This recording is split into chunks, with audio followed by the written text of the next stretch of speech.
سلامونه په ما ګرانو ماشومانو. خدای دې وکړي چې روغ او جوړ به یاست. نن ورځ به مو بیا ډېره ښه پیل کړې وي او ډېره ښه به مو تېره کړې وي. اوس به د خوب لپاره چمتووالی نیسئ او غواړئ به چې یوه نوې او په زړه پورې کیسه واورئ. نو راځئ چې د نن کیسه پیل کړو. د نن کیسې نوم دی د هغه تخم کیسه چې نه یې غوښتل وده وکړي. راځئ چې دا کیسه واورو او خدای دې وکړي چې تاسو خوند ترې واخلئ. په یوه ګلزاره دره کې د خاورو لاندې تخمونه ښوونځي ته تلل چې زده کړه وکړي چې څنګه وده وکړي. خو یو کوچنی تخم چې پیپ نومېده یو بیخي بل خیال یې درلود. پیپ په ډېرې خوشحالۍ سره وویل زه نه غواړم چې ریښې ولرم یا پاڼې، زه غواړم یوه وریځ شم. نور تخمونه ورته په خندا شول، خو تخمونه خو ښکته وده کوي نه پورته. له دې سره پیپ له خاورې وتښتېده او د اسمان خواته روان شو د خپل خوب پسې. باد تخم له ځان سره هوا ته والوځاوه او په ډېره نرمه لهجه یې ورته وویل کوچنیه ته چېرته روان یې؟ پیپ ورته وویل تر اسمانه، زه غواړم لکه ستا غوندې والوځم.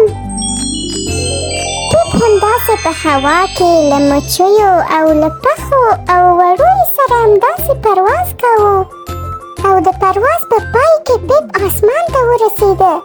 پیپ د اسمان د انځورګرې سره ولیدل، هغه چې وریځو ته شکل ورکوي.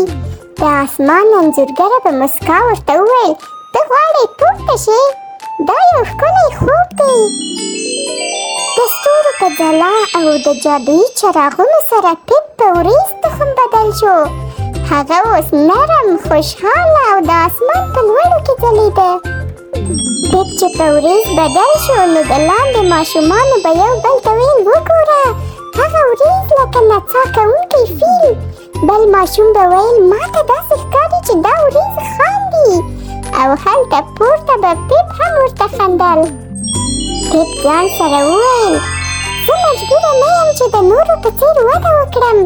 ځینې خوبونه ما تر اسمانه رسوي او دا دی راورسېدم.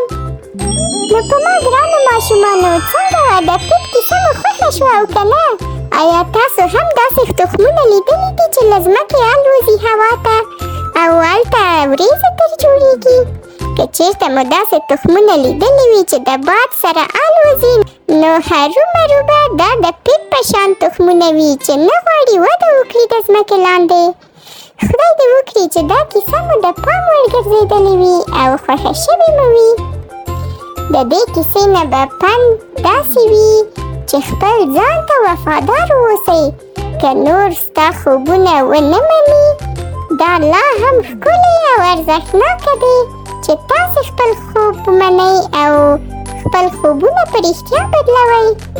هر څوک خپل ډول وده لري. ځینې خلک ریښې وهي خو ځینې وزرونه. تصور او زړورتیا نوې لارې پیدا کوي. پیپ یو نوی شی جوړ کړ چې مخکې یې مثال نه و. تصور او زړورتیا نوې لارې پیدا کوي. پیپ یو نوی مثال جوړ کړ. بریالیتوب د یوه ټاکلي شکل نه محدود نه دی. خپل رښتینی شکل پیدا کول تر ټولو لویه بری ده. په ما ګرانو ماشومانو خدای دې وکړي چې دا کیسه مو ډېره خوښه شوې وي او خوند مو ترې اخیستی وي. د اوس لپاره همدومره. د سبا لپاره به یو نوې او په زړه پورې کیسې سره ستاسو په خدمت کې یم.